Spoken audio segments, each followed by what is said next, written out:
है और शालिनी को सारी बातें बताता है। मैं तो जानती थी कि ये सरपंच किसी काम का नहीं है, बस बातें कर सकता है ये। बताओ, बिटिया की शादी में कुछ पैसों की जरूरत पड़ने पर ना दे तो किस बात का सरपंच। और ऐसा भी नहीं है कि हम उससे जो उसके पैसे लेंगे वो वापस नहीं लौटाएंगे। तुम अपना धीरज क्यों खोती हो शालिनी?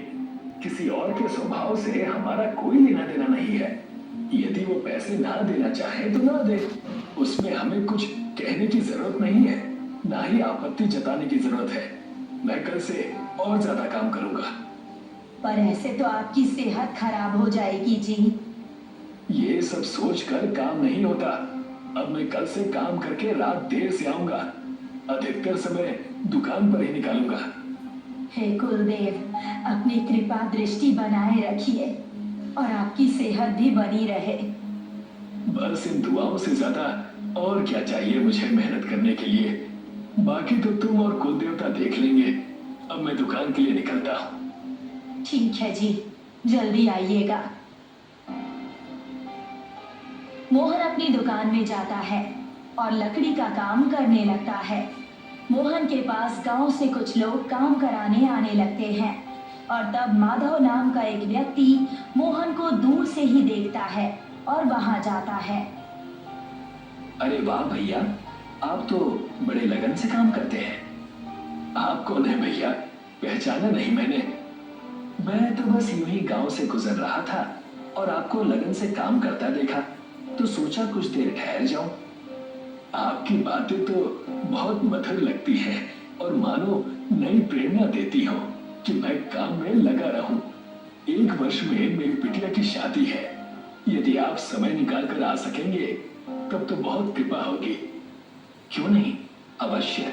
क्या ये गांव वाले तुम्हें काम नहीं देते? नहीं नहीं, ऐसा नहीं है। जब से गांव में बिटिया की शादी का पता चला है, लोगों ने अपने आप सारे काम मेरे पास बढ़ा दिए हैं।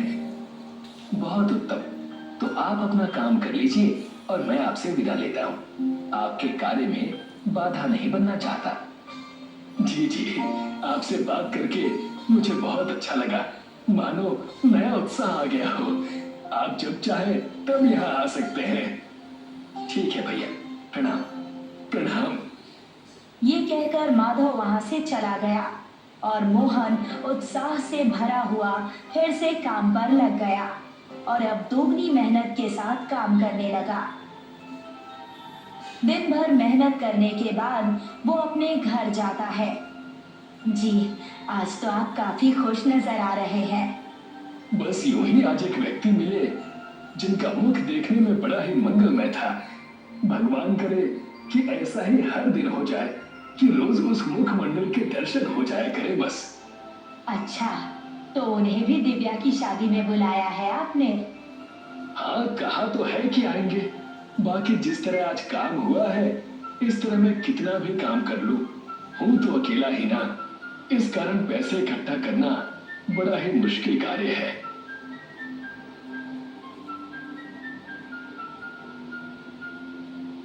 अच्छा पापा, ये शादी तो बड़ी ही परेशानी का काम लगता है। नहीं बिटिया, दिक्कत कैसी? ये तो मेरा तुम्हारे प्रति कर्तव्य है। कई महीने बीत चुके हैं। मोहन लगन से अपने काम में लगा हुआ है। उसके पास पैसे तो काफी जमा हो गए हैं, पर शादी जितने नहीं हुए हैं। इसी कारण वो फिर से सरपंच जी के घर जाता है, उनसे मदद मांगने के लिए। क्या बात हो गई मोहन? यहाँ कैसे पधारे हो आज? प्रणाम सरपंच जी। वो कुछ बात करनी थी मुझे आपसे। सुना है तुम्हारा काम जोरों से चल रहा है, खूब नोट छाप रहे हो। तो भला अब मुझसे कैसी मदद चाहिए? सरपंच जी, आप तो जानते हैं कि गांव वाले मुझे उनके पास के सारे काम दे देते हैं। इस वजह से मैं ये पैसे कमा पा रहा हूँ, वरना इतने पैसे तो कई वर्षों में ना कमा पाऊं। अच्छा, तो ये गांव वाले भी मदद कर रहे हैं तुम्हें अमीर बनाने में। आप गलत समझ रहे हैं सरपंच जी। मुझे अमीर बनाने में नहीं, मेरी बिटिया की शादी के लिए पैसे जमा करने में। अब तक शादी के लिए पैसे जमा नहीं हुए? नहीं नहीं सरपंच जी, जमा नहीं हो पाए। दिन रात काम करने के बाद भी, और ऐसा ही चलता रहा तो जो तबीयत बनी है वो भी बिगड़ जाएगी। साथ में कोई काम करने वाला भी नहीं है, वरना थोड़ी मदद हो जाती मेरी। तो अब मेरे पास क्यों आए हो, ये भी बता दो भाई। वही बात जो मैंने आपसे शुरू में कही थी कि आप मुझे पैसे दे देते। पैसे तो नहीं दूंगा, गांव वालों से मेहनत लेते रहो। ठीक है।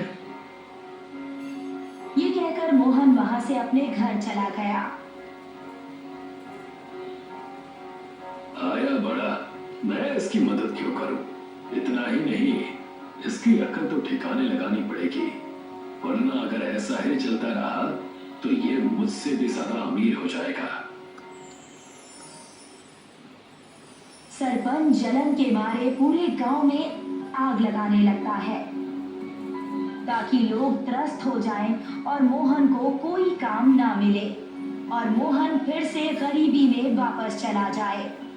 मोहन को अचानक एक सपना आता है जिसमें माधव उसे चौराहे पर रखी आपातकालीन घंटी के पास बुलाता है।